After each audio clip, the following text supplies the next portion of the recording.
Menteri Besar serba tahu. Perbicaraan kes Datuk Seri Muhammad Sanusi Mat Noor yang didakwa mengeluarkan kenyataan menghasut berhubung isu pelantikan Menteri Besar Selangor dan penubuhan Kerajaan Perpaduan sepatutnya bermula semalam tetapi telah ditangguhkan. Timbalan Pendakwa Raya TPR Datuk Masri Muhammad Daud berkata, tindakan Menteri Besar Kedah itu memfailkan notis usul untuk menggantung perbicaraan tersebut bertujuan melengahkan prosiding berkenaan. Menurutnya, hal ini memandangkan tarikh bicara sudah dipersetujui kedua-dua pihak, pendakwaan dan pembelaan sebelum ini. Bahkan jelasnya, sejak Ketua Pengarah Pilihan Raya Perikatan Nasional PN itu didakwa di mahkamah sama pada 18 Julai 2023 hingga pemfailan notis usul pada 11 Januari lalu, tiada permohonan untuk pemindahan kes difailkan oleh tertuduh. Tempoh 6 bulan berlalu tanpa apa-apa tindakan diambil tertuduh. Pemfailan yang dibuat pada saat akhir setelah kes sudah menghampiri tarikh perbicaraan jelas menunjukkan tindakan tertuduh yang sengaja mahu melengahkan perbicaraan. Ini tanpa sedikit pun rasa hormat kepada tarikh perbicaraan yang dipersetujui oleh kedua-dua pihak sebelum ini. Selain itu, pemfailan notis usul di Mahkamah Tinggi Shah Alam bukan sama sekali alasan yang patut dipertimbangkan untuk menangguhkan perbicaraan di Mahkamah Seksyen di sini. Katanya seperti yang diwartakan bernama.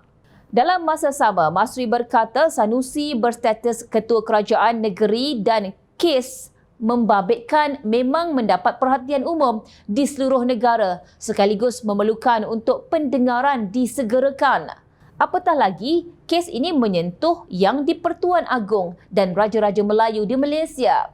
Justru tiada sebab yang munasabah untuk perbicaraan di Mahkamah Seksyen ditangguhkan, tegasnya.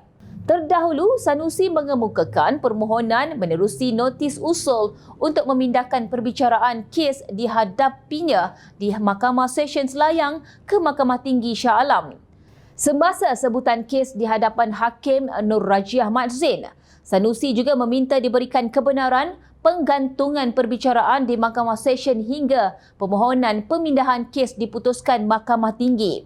Permohonan mengikut Seksyen 417-1-A-B dan -E Kanun Acara Jenayah KAJ itu atas alasan satu perbicaraan berpatutan dan saksama tidak dapat dijalankan di mana-mana mahkamah rendah daripada mahkamah tinggi.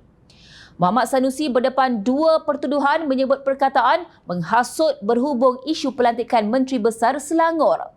Satu lagi pertuduhan membabitkan penubuhan Kerajaan Perpaduan di Simpang 4, Taman Selayang Mutiara, Kampung Bendahara Gombak pada jam 11 malam 11 Julai 2023.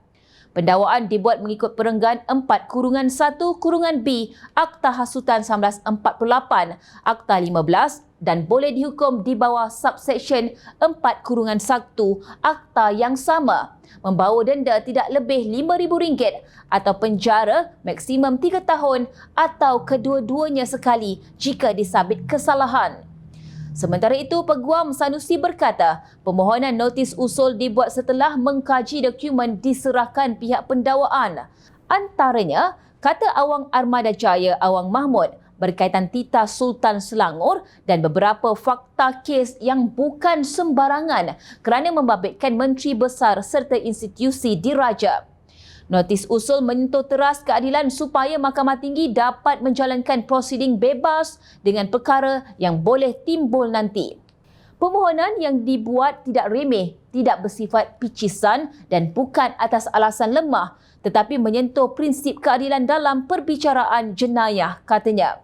Tanpa mendahului mahkamah, rakyat di negara ini sebenarnya rasa amat terkilan dengan drama ciptaan Menteri Besar Kedah untuk melengahkan prosiding seperti yang didakwa pihak pendakwaan. Bukan apa, bukankah Muhammad Sanusi ini Menteri Besar serba tahu dan serba-serbi dia nak ambil tahu? Namun sayang, jika terkena kepada batang hidungnya sendiri, serba-serbi tidak tahu. Berani kerana benar, takut kerana salah.